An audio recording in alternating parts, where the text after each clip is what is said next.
Okay, so today is day one of Finances for Life and thinking about, what are the important things that you need to understand as you are getting ready to work. Some of you guys might have already gotten a job, work part-time, but many of you haven't yet, but you will. And it's good to know how to figure out things like how much money you're going to get a year based upon an hourly salary, what taxes you're going to have to pay on it, so what amount that you get to keep. And that's kind of what today's about. Take home pay, meaning how much, based upon how much I get, how much do I get to keep, really is what it comes down to. And then we're going to use this lesson to figure out, based upon a job we have, how much money will we have to pay bills? How much are bills that we, can expect to pay? And, how much, where can we afford to live if we get our own apartment? What kind of car can we afford, et cetera? So we're going to kind of think about all that for this unit here. And, but again, it starts with having a job and making money, right? Which is one of the most important reasons for going to school, is so we can get the education we need, to get to be a valuable employee someday to somebody, so they pay you a lot of money, right? All right, well, the first thing is this. One of the things that I think that a lot of you guys are probably familiar with is hourly wages. How much does somebody get paid per hour? What's the hourly rate? And based upon that, what can we figure from that? The first question talks about what is the gross annual salary. Gross is a term in accounting or finance that means the total amount, as opposed to a net amount. Like after we figure out an annual salary, let's just say somebody makes $100,000 a year, that's the gross salary. They don't get to keep it all, they got to pay taxes. So let's say they pay taxes, I don't know, $20,000. Then they would have a net salary, which would be the gross salary less those expenses.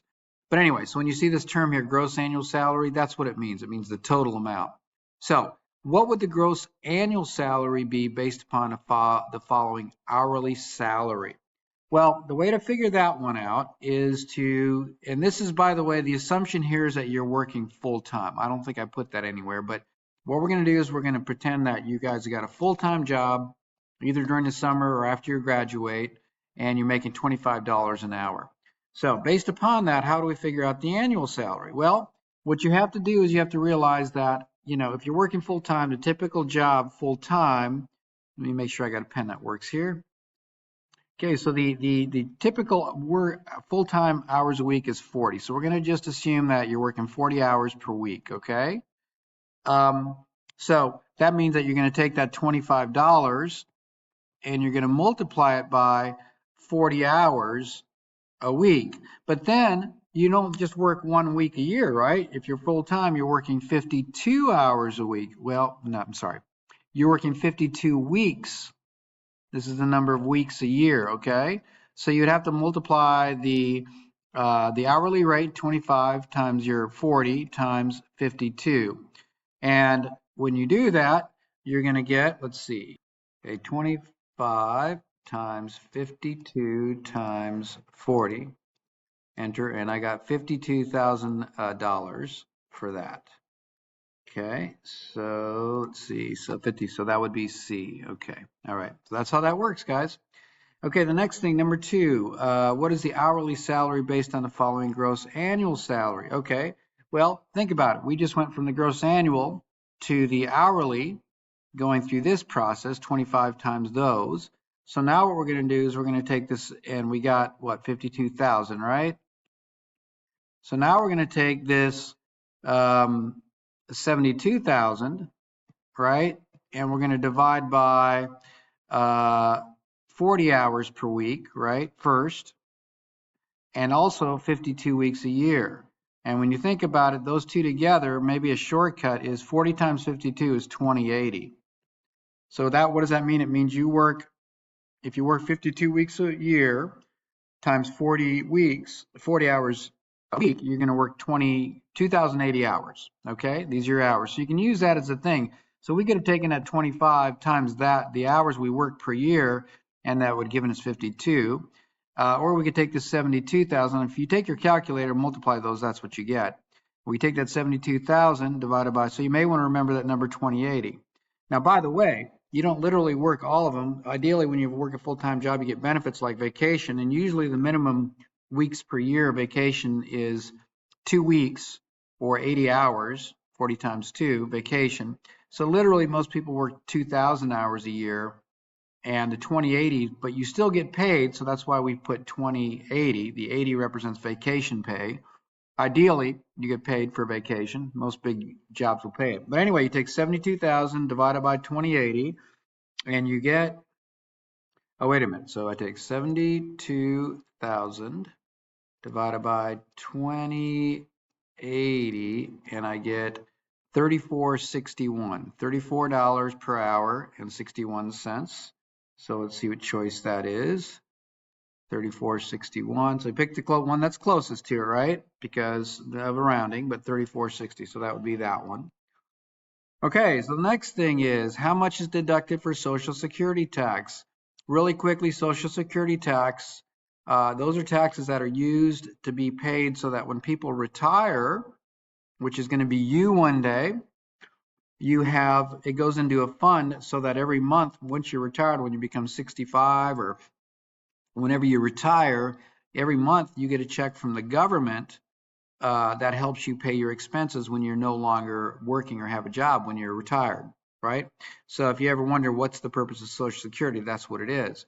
But the way it works is all the young people who are working for many years, 30 to 40 years, pay for it over all those years so that the older people can have some money. And then when you're old, you want to be able to, pay your expenses without having to work until you're 80 years old, right?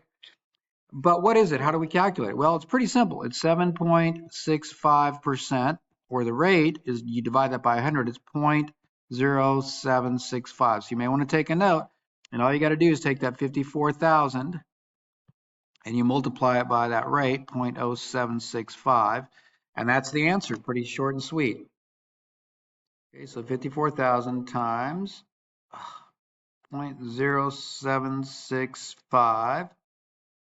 Enter is 4131. That would be E. Okay, so that's basically all there is to that, and that's what you would pay. Okay, so now we're going to look at number 4. How do we figure out our federal income taxes based upon a salary, an annual salary of 54,000? Okay, so this is a little bit more involved, but it's not too bad if you do it a few times. But the first thing is this: if you get a tax form or go to the IRS website and you fill out taxes once you get a job, because once you get a job, you're gonna have to pay income taxes. Okay. So, and if you are doing your taxes and you are going to either to the IRS or looking at a tax form or instructions, the way to calculate how much federal income tax you pay, this goes to the United States government. It says federal, that's the U.S. government, not the state of Washington. And currently the state of Washington, thankfully, does not have income taxes, but it does have something called the sales tax, meaning, when you pay for something, you pay a sales tax, and that the state uses that to pay for roads and teachers, etc.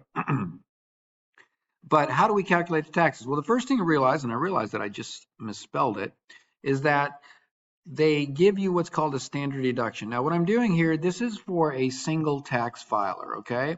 You can have a different rate table that you use to figure your taxes if you're married or your other classification. I'm just going to assume that you guys are single earners, and you're going to use a single tax table.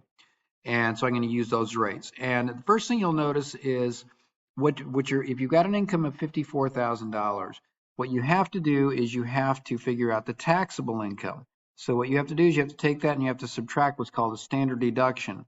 And that's about $15,000. Now, these figures here are pretty close to the 2025 figures, 2025. But what I've done is I've rounded them just so we have less numbers to punch into our calculator. But it's like 11,900, etc. But I just rounded them to the closest thousand.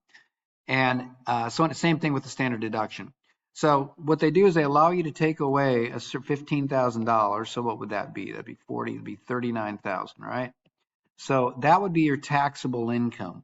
And they don't tax you on the first 15,000 because they figure that that's you know, it's kind of a tax break for people who earn really low amounts. I mean, if your total amount that you earned for the whole year was only $15,000, they wouldn't tax you on anything.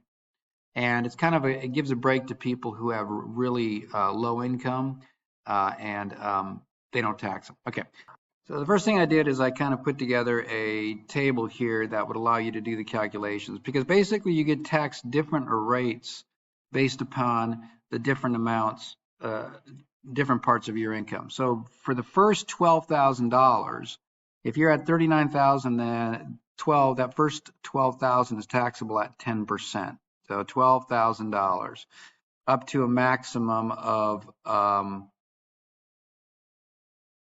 so the excess is going to be, we have 39 minus 12,000. That means the excess is 27,000. Okay. And so the tax that we're going to pay 10% on is going to be $12,000. Okay. So we would take 12,000 times 10%.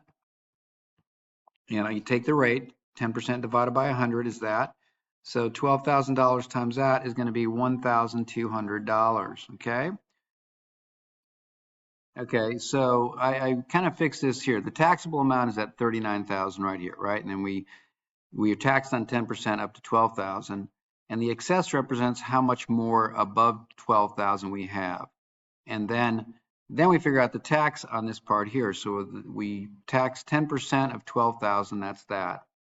Okay, so now we had an excess of 27,000. That's going to be the taxable portion for the 12%, okay? So that means that we're going to take 12% of 27 of the $27,000. Okay, so what it is, I took 27,000 times 0.12, which is just 12% divided by 100, converted to a rate, hit enter, and I get 3,240.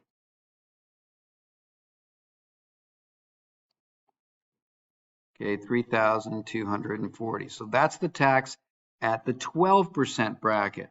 Okay, now since we had only 27,000 that was taxable in that bracket, that means that we no longer have any excess above that. So that means there's nothing over here. There's nothing that's going to get taxed in the 22% bracket. So now we're ready to calculate the tax from each of the percent. So 1,200 plus 3,200, if you did your calculations, would be 4,440, which would be B, okay? So again, it's a little bit tricky. You got to go through, you got to break it down into different parts, but that's how you would calculate it, okay? So one last thing, please go ahead and read this, but basically you had a gross salary of 54,000, right?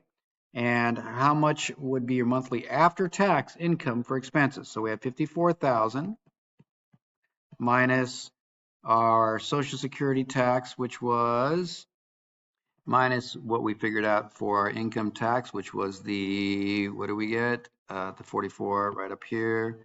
4440 for our income tax equals our net gross annual income. Okay, so that together is going to be 45,429. That's our net income, not net gross income, but net income. But we want monthly, so we got to divide it by 12 months. And what do we get there?